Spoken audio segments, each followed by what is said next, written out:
Welcome to Making Progress, a podcast where we discuss and discover what it means to find success in the journey of making change. I'm your host, Myra Reneé. On today's episode of Making Progress, Myra sits down with 5 incredible women for a very special episode called Heels and Feels that was filmed in front of a live audience. This panel discussion of 5 successful single Black women talk about redefining success, navigating predominantly white spaces, and what it really means to show up authentically in Madison, Wisconsin. This is the first of a 2-part special of our panel discussion, so buckle up. Let's dive right in. Thank you so much, ladies, for coming. I have today Afra Smith, who is the founder and CEO of the Melanin Project, Delonda Jackson, the Director of Operations at Anesis Therapy, Bobby Briggs, who is a community mental health outreach specialist and psychotherapist, and Vanessa Statham, who is the CCS Program Director and a psychotherapist as well, and Keena Atkinson, who is the founder and CEO of Ruji Wellness. Thank you so much, ladies, for being here. I'm excited about the conversation that we are going to have. Invited you all because we all have something that is in common. We are all single ladies. Some people don't know fully yet, but I am like newly divorced, and so I am single, and so I'm very fascinated in this whole being single again, being a Black professional woman in the Midwest, and what that experience is like. And so laughs already. And so I'm really curious on like, how do you all, I think so many times that we hear in our society that our success is around like relationships. And I'm really curious on like, how do you all define what success is? Well, I'll go. Just in short, to me, success is, I think about it like I'm happy with my life. I am peaceful. And I of all the things that maybe could go wrong, I still can not find enough. I don't have anything to complain about. You know, like there's no obstacle. I think success might be when you get to the point where when you have obstacles that you face in life, that you're like, okay, I'm going to figure this out. I'm going to handle it, rather than feeling like, oh, this is going to ruin me. I don't know what to do. I don't know how I'm going to get past this or through this. I think maybe for me, success is when it's like, I just want the obstacles or the challenges to be new things rather than repeated things.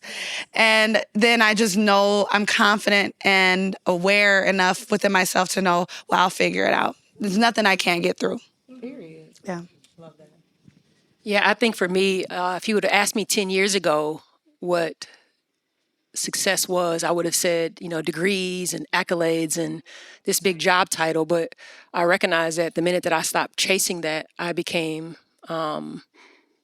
happier and more peaceful, because then I started to work on myself. And so to me, I agree with what Keena shared. I think peace to me is how I'm waking up every day just in the moment, and you figure things out as you go. Yes, life brings you challenges and difficult people and things, but I think for me, success is how I wake up every morning, being able to take care of my family, being able to take care of myself, being healthy, understanding when I need to pivot, understanding when I don't feel healthy. So I think for me, that defines my success. I'm waking up every morning just in the moment of like what I need to do for that day. I'll go next because I think mine kind of feeds off of both the answers that were given. Success for me, again, I agree, has transformed, even into the next month. It has transformed. But really where I land in hearing this question is alignment. Alignment in my purpose, because success for me was everybody else's definition of success, or everybody else's definition of what my purpose was supposed to be. Fun story about me, I came to Madison originally thinking I was going to be a veterinarian, and that dream was never mine. That was actually a dream that developed because people kept asking me as a kid, what do you want to be when you grow up? What do you want to be when you grow up? I was like, I don't know, I'm 10, I don't know. And so to answer and to get them to shut up, I was like, well, I like animals, I like science, veterinarian. But it was never something that I felt truly aligned with. And so even though I was being successful in some of the things heading in that direction, I never marked it as true success until I got into alignment. And so now being in purpose and being on purpose has allowed me to truly figure out the definition of success in my life. Oh, I do love that. I'm going to keep it coming, all podcasts. I'm going to go next. Definitely to mimic off of what you've been saying about just happiness and peace. Also, freedom is success for me. And I remember at one point in time, like you said, if you asked me 10 years ago, really being caught up in the degrees, the title, and especially marital status. Your family, especially if you got a black or brown family, girl, when you gonna get married, when you gonna have kids, like that is the resonating question. And you're like, please leave me alone. Mind your business. But it was something that I really felt the pressure of. And because I was doing life in a non-traditional way, I didn't feel successful. And then I stopped caring what people thought about me. I didn't care about the judgment. I didn't care about what other people thought. And to me, that was my success of like really overcoming that process of caring what other people think about me or how people view me and defining, just making my own definition of success. And that was happiness, peace, and freedom. And when that came, and even just getting a job at Anesis and having that freedom of not having those just societal norms pressured into you and making sure you do this. And are you here at 8 a.m. and if you're not getting written up, like it was just different. And then being around other successful women in their own rights and just getting motivated every single day by women who are just doing the damn thing. And it was just like, oh, I made it. I'm surrounded by like beautiful Black and brown women who are doing it. They're bosses and they are really telling me their own journey, and every journey is different. And that's when I really realized like I didn't have to fit in this box, and I was successful in my own right, and I stopped caring what other people thought. And then really when you start thinking about it, you look around and you're like, they judging me and they really ain't on par either. So I'm gonna go by what I feel, and that was the success in me. Like I felt really powerful. I felt super grateful to just be in the spaces of people who are just really free, and they might not have felt it, but I felt it. And that was just really feeling successful, is just being in the room with women who just got it. They got it, and they were able to share their stories, and to me, they felt very free, and they were able to just tell their story, and it was just a good feeling. And I was like, yeah, I made it. I'm here.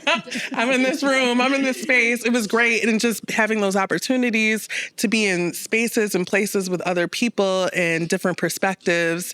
And that was freedom to me. And not being outside of the box was freedom. And that was my success. So, yeah.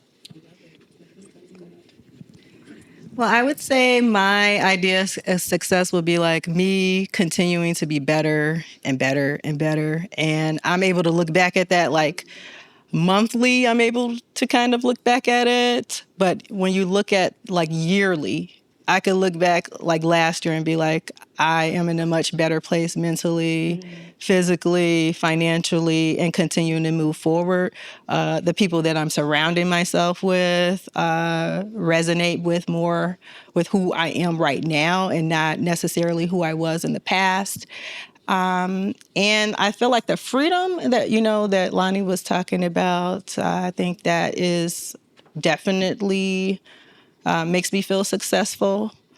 And being able to do more and more and find out like more and more about me and being more and more my authentic self. I feel like I show up as my authentic self, but in different pockets, having to still compartmentalize some of that. So I do appreciate, the growth in myself and being able to continue to be more and more me. Do you feel like being here in Madison and then also like the Midwest, but especially Madison, Wisconsin, do you feel like you're somewhat of we've talked about this a little bit before the podcast, being like unicorns, that we feel, as being very success. I know we talked about like what success is, but like success as far as like careers and education and, finances and all these other areas that kind of people define success in. Do you feel, one, like you're a little bit of a unicorn here, And what is it like being in these spaces, sometimes feeling like you are the only one or the first one? I can start with that one. So I'm from the great state and city of Chicago because Illinois is its own thing, but Chicago is its own thing too. And I love my city. South side, best side, only side. And for me, getting here, and we talked, like you said, we talked a little bit about this even before the podcast. It was definitely a culture shock in the sense that I came from a very bustling city. If you are from Chicago, been to Chicago, like it's always something to do. It's always something going on. Most of the schools I went to were all Black. I went to a diverse high school, but it was already a weird high school because it was a farm, the only farm in Chicago, fun fact. But I still went home and I was at home with my people. If y'all ever want to hear about, Chicago High School for Agricultural Sciences, I'll talk about that another time. But like I would leave that neighborhood and still go back to be surrounded by my people. And so to get here and be like, where is my people? Was very strange. And it did give me that like unicorn kind of feeling. And then also the definition of success in Madison is very strange to me a lot of the time here. I feel like there is a lot of focus on titles a lot of the time, a lot of focus on accolades sometimes here. And to me, I noticed, especially in my early times here, I came here for college, I was like, oh my gosh, I got to be doing more because I need to be getting these accolades because everybody else is getting awarded and everybody else is 40 under 40 and everybody else. And I'm like, stop. Stop. No, you are still popping in your own right. People don't have to know your name for you to still be an amazing Black woman. And so once I really sat with that, I was okay being that magical unicorn. I was okay walking around and strutting my stuff because at the end of the day, I was created to be unique. I was created to be different, and that is okay. And so, yeah. And also being the oldest, like, I've been the first in a lot of things to experience a lot of things in my family. I'm not first generation. My mom did have the opportunity to go to college, but I still came here and had a lot of first experiences that she didn't have. Like I switched my major at the beginning of my 5th year. I do not recommend, but I did that. And like, I really was the first one to really start stepping into my purpose. I'm the first therapist in my family. Like, mental health was not talked about in my household. And so to be that unicorn, even in a familiar place, is something that I had to really step into. So I hope that answers the question. I forgot the question now, but I'll try to recall. So I think you asked, what's it like living here and being a unicorn in Madison? So for me, I have a lot of intersects, and I've had a very interesting experience being partially raised here and partially raised in the South in Alabama, and then coming here for middle school, high school, going off to college and coming back. But I've always felt that being here with my intersecting identities, being a Black queer woman, has been very difficult, not only from the dating perspective and being able to navigate there, but also just professionally, right? I'm in finance. And so I go into a room and predominantly I'm not represented there. And so I'm not always trusted. The feedback that I give or me having to show up, I have to prove myself consistently that what I'm doing is good and it's okay. And so it's a constantly me trying to break down those barriers. And I often have to extend grace back to people who were either rude or disrespectful to me as I'm just simply trying to help, and create something that's unique and different. And I think it's that uniqueness and the difference that makes people uncomfortable, but I've never stopped. So I'm still going to show up as I am and myself. And eventually if those folks come around, then great, I'll extend grace. If not, I still have to kind of keep moving. But I think one of the things that I've worked on over the years to kind of help me evolve is my confidence. I have to go in these rooms, so I can't shrink. I can't appear smaller. I got a mission, I have work to do, but also for my own personal healing, right? Like, I think some of those things impacted my mental and emotional health, like following some of the things that we talked about earlier with when you're living a life that's for someone else, you're unhappy. You can feel it. Your body feels it, like you're on this trail of someone else. And so I felt like I was living my life somewhat closeted, and I'm going into spaces where I'm worried. If I go hang out with the Black women, am I going to be accepted because I'm queer, right? If I'm hanging out with white queer people, am I going to be accepted because I'm Black? So there's all these things that are showing up, even when I'm in the financial space, or even if I'm in my personal life, that I'm consistently navigating. And there's this thing that's inside of me. Although I'm confident in who I am, I love myself, and I don't feel like I need to change to fit the mold.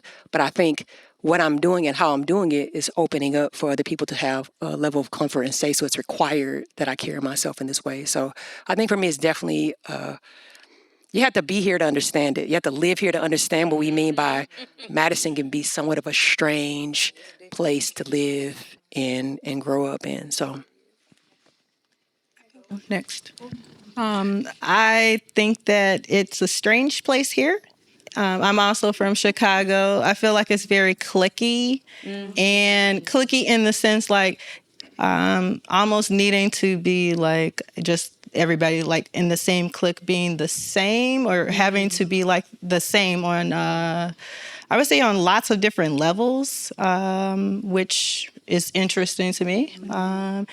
And then the acceptance, like if you're not in these different pockets, that's a little different too. Like who has access, that's different, which is, it's not always the best person. Like, so when you're looking at like who is the best person for this, it's not, they're not making decisions based on that. The decisions are based on who knows who and how many people you know, and if y'all all do the same things together. So, And the title you got. and the title, yeah, it's just a lot about that, which I think is a little weak. Period. Say that. Yeah, like, like those kind of things. I don't know if that's really so important. And I think it's hard on just like Black women being in spaces like that, in the sense of then who can you be? Like, where is the example of just like people just being able to be their full selves, and us promoting that and having a space where in this community where we know that it's hard for us, like we have young people growing up in this community too. And like, what are we doing to kind of navigate those challenges going forward so they don't also have these challenges as they continue to grow and live and work here in this area. So. Before you go, Lonnie, I just want to add to that. The words culture vulture kind of comes up for me in this space too, because, and not only do I see it in white spaces, but I see it in spaces of color as well. Like, again, I'm from the great state and city of Chicago. And so I know what I grew up with. I know the house music I vibe to. I know what to do with these line dance. Like, before it was trendy, I was doing this already. Like, a lot of this was happening, and a lot of these things are now becoming, again, trendy. And so I see that a lot in Madison culture, where it's like, you're not being authentic because you're having an identity crisis almost. You're trying to copy Chicago. You're trying to copy these other places in the Midwest. You're trying to copy the South and all these different things. And it's like, I need you to find yourself, man. I need you to just figure yourself out for real. Like, But is that who we are though? Huh? But okay, so I would wonder, is that who we are though? I think it's Because a lot of our roots are from the South. Our roots, yes, I would say yes to our roots, but I don't think I see a lot of root work. I see a lot of copy work. I don't see a lot of like, oh, my grandmother used to do this, so I'm doing this as an appreciation. I'm doing this because it's cool. I'm doing this because, again, a lot of people are doing it, but not understanding where it comes from. And that's my issue. I want you to know where the history of it. I've always been a history buff. And so that's where I kind of challenge it, is that, yes, a lot of this is our culture and a lot of this is beautiful, and it is different to be Black in Chicago. It is different to be Black in St. Louis. It is different to be Black in Madison. And I don't think a lot of natural-born Madisonians really know what it means to be a Black Madisonian. Like, I think they get a lot of hodgepodge of these different things, and then they adopt it as culture. But is it truly who you are? And so that's my challenge to why I would use the words culture vulture. I really want to get into that, though. I do, because I am born and raised in Madison. Shout out to St. Mary's. I am born and raised in Madison, and not only that, my parents aren't from the traditional places of what parents come from. My dad is from Philly, my mom is from Michigan, and not Detroit. She is from the hood. So I feel like growing up here, I always felt like a unicorn just because I didn't have all this family in Chicago, St. Louis, or like the great Midwest, just like I didn't have that. And so my family dynamic was a little bit different. Not only that, my parents have been married my whole life. So coming from a 2-parent household, born and raised in Madison, I always felt very different. And I grew up on like the west side and the east side, not the south side. So that's another thing. That's another deep dynamic of Madison. If you ain't from the south side, if you're not Black from the south side, I feel like you get treated differently.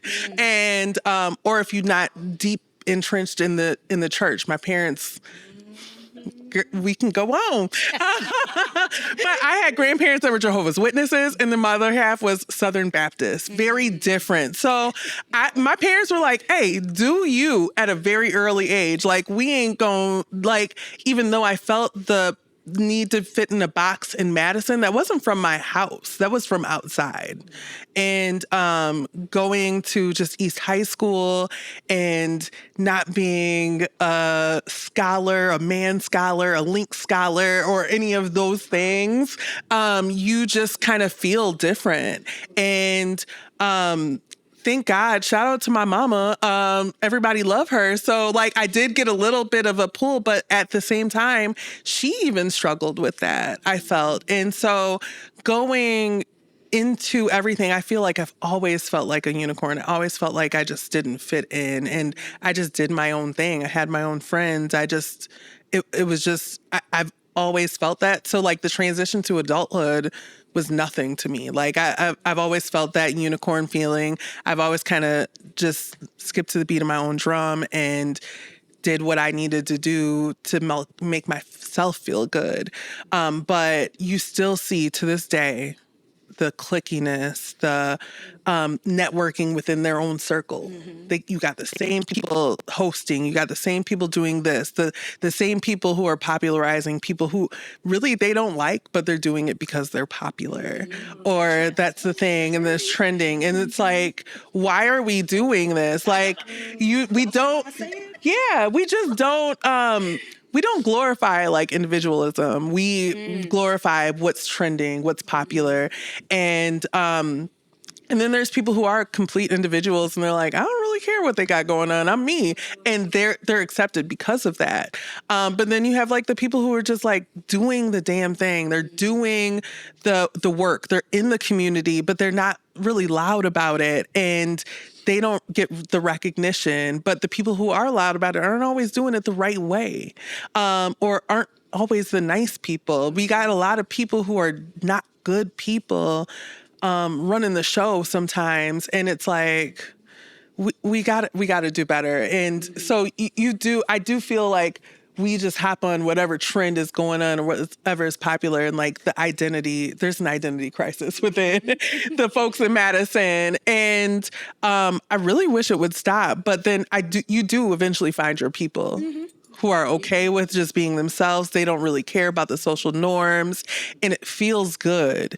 But then you do feel a little awkward when you be in those popular spaces, like, but you link up, you kind of find your people like, okay, you ready to go? Let's go. But it definitely feels very hard. I mean, sometimes you just kind of, I know at least for me, speaking for myself, I will just kind of avoid going to certain events or certain things, and I'll be like, I'll just go out of town. Because I can be my true authentic self in Milwaukee, in Chicago. And that's crazy because Milwaukee is only an hour away. Wow. And it's a, you feel it. You feel it. You're like, okay, Milwaukee. But there's that thing. And I've always said, I feel like there's a lack, and this could be a good or a bad thing, a lack of like classism in Madison.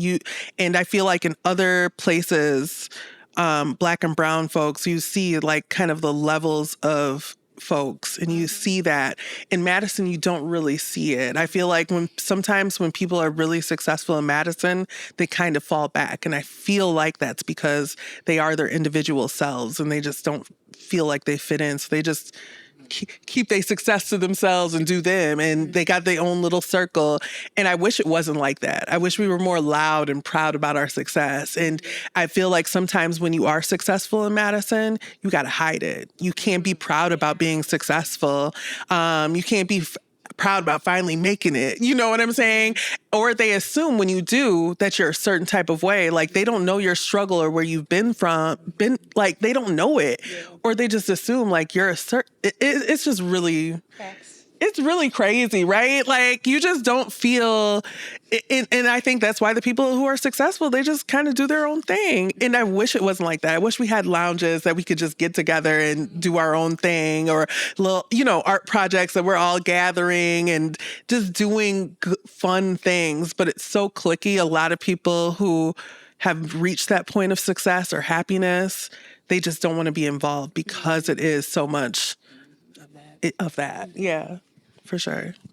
Preach. I was gonna say like about the like saying like the culture vultures or whatever. Like I just was wondering if maybe the people who you might be speaking about, maybe they're like just trying on things to say like, let me see how does this feel.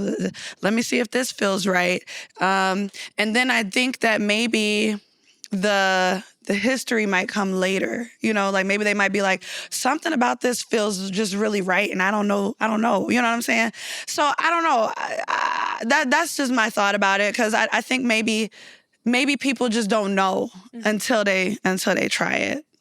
But what I would say, like for me, I lived here. I tell people I done lived in Madison since Cash Money Records started taking over for the 99 in the 2000s. Because that's when I moved here, okay? I was going into the 6th grade, and I had lived a lot of places before I came here. I lived in Iowa, Illinois, Delaware, North Carolina, South Carolina, Alabama, and Mississippi. So I just did not grow up having like, closeness with anybody. So for me though, like when I think about, being in Madison, as it is, creating a path in the city, I think about like conversations that I had to have with myself. And then I was like, I wish I didn't care what other people thought. And then I said, well, how do I not care? Then I started to notice the radio, the ads about getting cosmetic surgery. I noticed ads on the radio, the magazine articles saying this is the definition of beauty and this is success and this and that. And I was like, oh my God, I had this moment in that year, 2012, where I was like, everything makes me want to hate myself. So I said, you know what? I'm not listening to this music. I'm not watching these commercials. I'm not going to look at any advertisements in the magazine. I'm not going to passively consume this information because it's turning me against myself. Right. And I got to protect myself. And so then you fast forward, mind you, I was a single mom. My son's father was in prison. I was already living this life where in high school, having a baby, being pregnant in freshman year, I was already living a life where people disapproved of, okay? And so I was already living a life like as an outcast. I gave birth when I was in a foster home. So it was like, oh, my family doesn't even own me anymore. So, all of those things like was just me feeling like by myself, like figuring this out, raising my baby. I was in a domestic abusive and manipulative relationship. So, maybe that's why I wanted to be protective of my mind, because getting out of that, then it's like I have to protect my mind from being infiltrated and manipulated and abused. So you fast forward, I realized I think I need to I started therapy, and I said I need to just stay with be mindful of what's happening outside, but I always have to ask myself, well, what feels right for Keena? What feels right for Keena? Like outside of what everybody else says, what feels right for Keena? And it came a point when I was like, when I said to myself, I don't see it, there's no one who I feel like has a leadership over me. And I was sad about it at first, but then I was like, well, I guess I will lead myself. You know, for Black women, not just Black women, but for us, I was like, dang, I think whenever we feel a certain way, we go and get more degrees and certifications. You know what I'm saying? When we start to feel down, we go and get more. And I was like, I think I'm good enough like I am.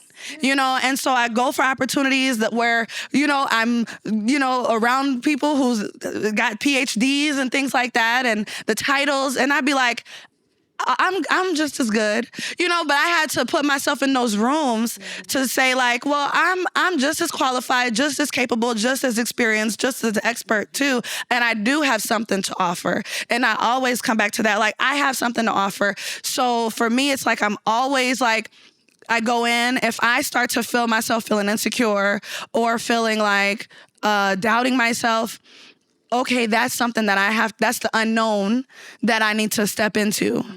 Because then I'll realize, oh, you know, we're all just humans. We're all people.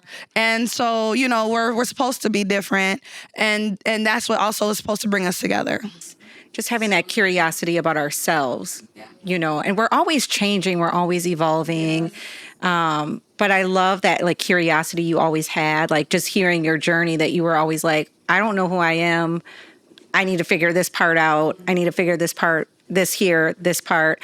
But what I remember when I first I don't know like how we have met, but I remember my first memory of you is on Facebook, and you were like tearing these stairs apart, and there's like kitchen, and you were like, I just looked it up on YouTube and figured out how to like redo flooring and redo all this stuff. And I was like, who is this woman?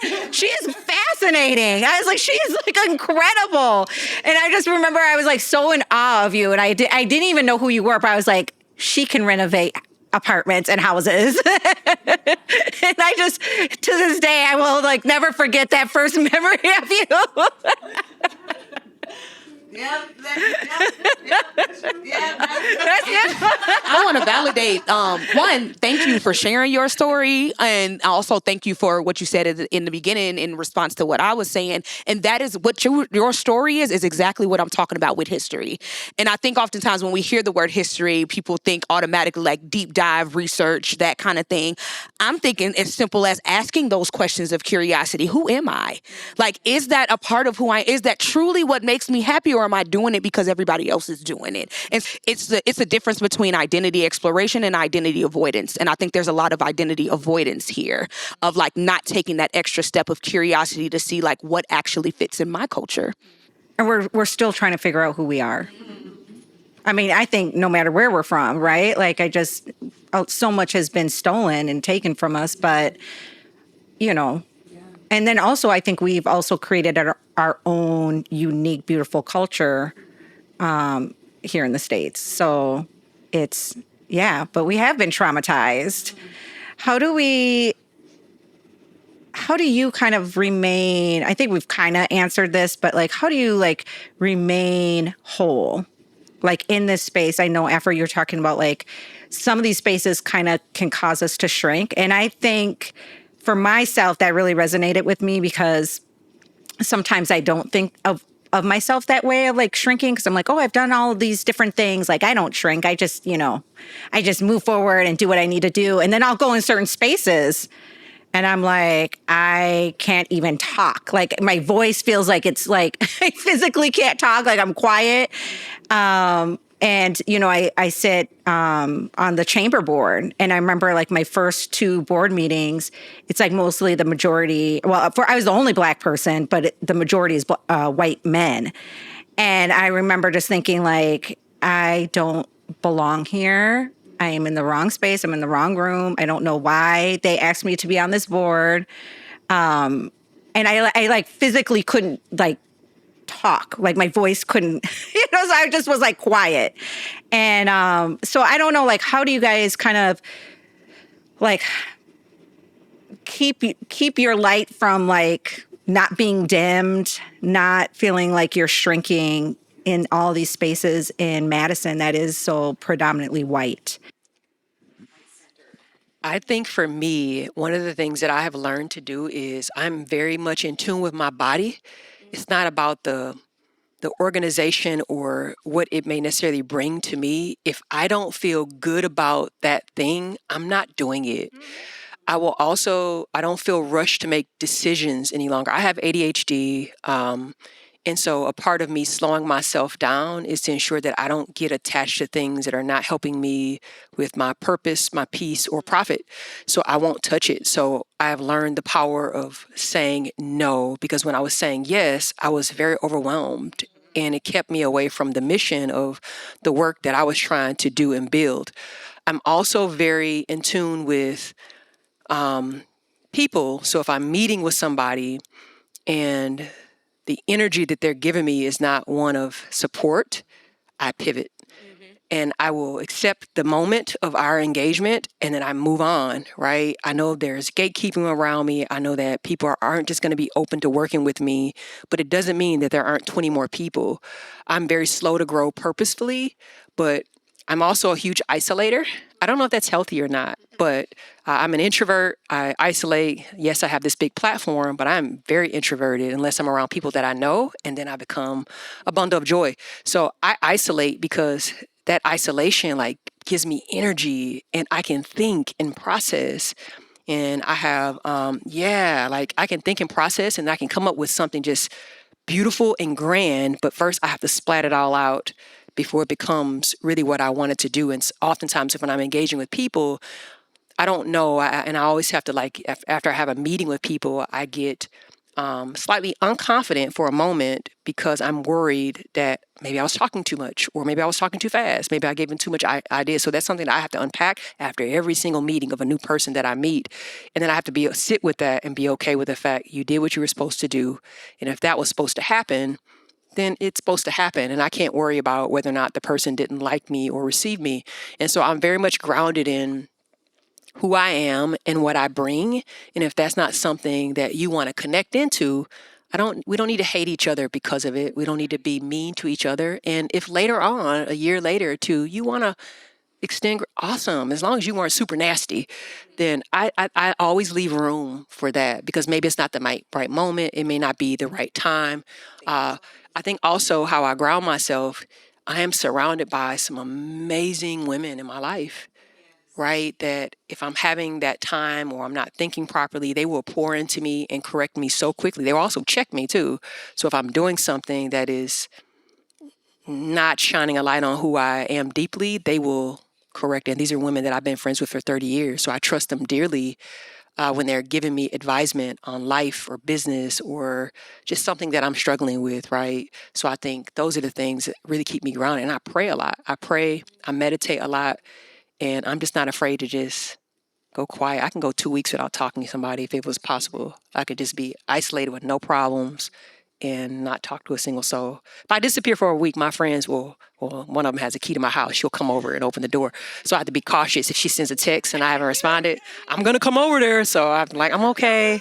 I'm just going through my I call it search my soul period, where I'm just kind of searching myself. I just need to go, like conference wise, like usually after something like that, I had to go quiet. Oh, yeah, I agree. Yeah. I agree. I was like that after we did our first conference last year. I sat in the dark like for probably a half a day. And I was like, nobody turned the light on when you come in the room.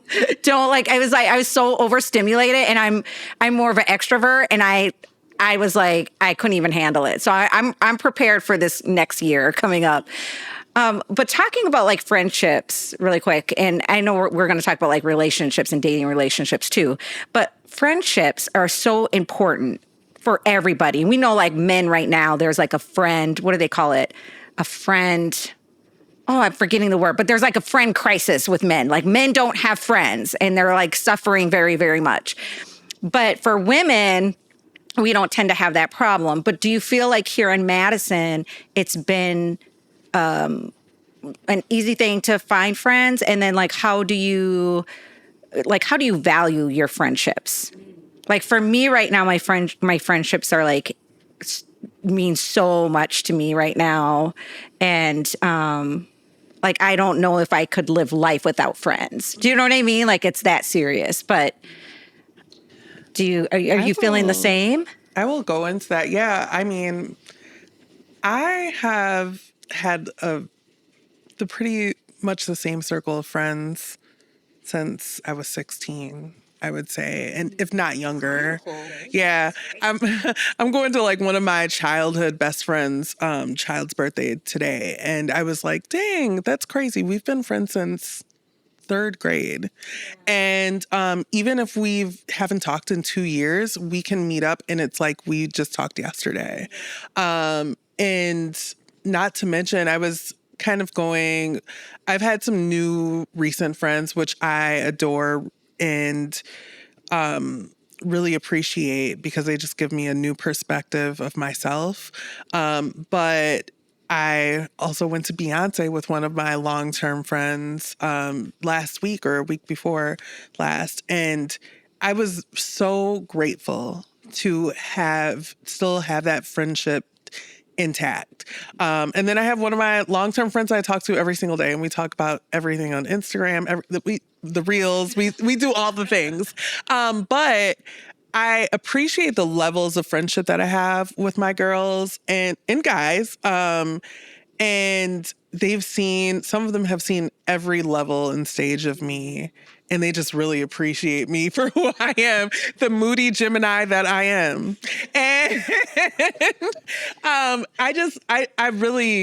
really just adore the friends that I have. And I feel like they help make me me. They call me out. They check me. They support me. When I feel unsupported, they listen to all of my unrealistic expectations of myself and others, and they ride for me, but they are also there to really keep me intact. Like, they just do that. And not only that, like, my firstborn is probably one of my best friends. And so he's really seen me grow, and he knows my best friends like they do. And he's kind of in the group, even though he don't want to be. But it's just that I don't, like you said, I don't know what I'd do without them. Like, I see why the Golden Girls was a thing, because I can do it. Right? You know I can't what? wait, actually. I don't think I understood that whole concept of Golden Girls until like a few years ago. It dawned on me, and I was like, I get it. Like, they didn't have to worry about their kids, bothering them. They were all with their friends, having a good time. Like that's goals for real. It is goals. It's goals for real. In every area, right? Like socially, financially, right? I can't wait until my friends are like, "You down? Okay. Your husband was acting up. Come on, girl. Let's go." But no, like, that's just really dope. And I remember at one point in time, like, as I saw my friends get married and everything, like, oh, okay, it's just little old me, but I appreciated them so much for just never switching up, never changing, or even just explaining to me, like, "Girl, I do have a husband now, so there might be some change in our dynamic, but we still gonna be us." And I appreciated that, because it was really depressing when you in your 20s and everybody get married, and then you're like in your 40s and everybody kind of getting divorced. You're like, okay, it's a reality. It is. But at the same time, it's just because you are real, true friends. You riding. You're there. You through the ups and the downs. And even then you could see, like, girl, we knew that wasn't gonna work, but we was there. And your husband's still my homie. And if he don't want me to be, we won't. It's cool. Like, but it's just so I'm really grateful for them, because they really shine a light on who you are, who you've been, and who you are to become. Like, we ain't done growing. We still got a lot of time left to do what we need to do. A lot of life to live. And I just even going to Beyonce, like, this is one of my just day ones. And we both were teen moms, and going to Beyonce, like, y'all don't understand. Like, first of all, them tickets is expensive. But being able to be like, dang, we teen moms and we just going to Beyonce 2 days with 2 days notice. Like, that's dope. Or like, I can't believe you're getting your house built from the ground, and like just seeing that growth. It's just so exciting and so liberating. And to also be friends without being hateful, because you know you've had a hating friend down that timeline, but like being able to have a genuine friendship. And like on that drive to Chicago, I mean, we laughed, we cried, we cracked jokes, we kikied, we looked at reels, we had FaceTimes from our other friends, and it was just a really good time. It was a beautiful experience. But I don't know what I'd be without my friends. Even we don't talk. Like you said, I'll have times where I'm like, antisocial, work is a lot. I ain't talking to y'all. And they're like, okay, you good? What's going on? We need to pop up at Anissa's. That's like grown-up friendship, I feel like. You know, you don't need to talk to someone every single day. Every day. Yeah. Like, and then we can tell our deepest and darkest secrets, and it's still going to be with us. Yeah. It's going to stay right there in that space. And maybe 2 months later, we'll talk about it or what's going on. It's a beautiful thing. And I'm so grateful for it. Like, that just makes it makes my heart smile. It's wonderful. It is. My first friends were my siblings. So I'm the oldest of 6. And at first I was put in the mother role. I was the third parent, as a lot of oldest siblings are. God bless all the siblings. But like when I got to college and I really got to live with my middle sister, who still is here in Madison, and we really developed a beautiful friendship. And it's so funny because everybody was like, y'all living together? Oh God, y'all not gonna make it. That's how y'all gonna end. This gonna destroy. I said, dang, not y'all plotting on our downfall. And honestly, that was the perfect moment to really get to know my sister and step out of this motherly role and into this sister role. And so I like to say that I don't have a lot of friends because I have a lot of friends that turn into family members. And so all of my closest and mostest, they my sisters from another mister. And the brothers that I have in my life, they my brothers from another mother. Like, that's it. Like, I use the friend word. It has its definition. I think it means different things to different people, but that is not a word that I use casually. Like, a lot of times I'm using the word sister. I'm using the word brother when I'm relating to the folks that are important to me in my life. And I, again, retweet everything you said because that is literally my journey.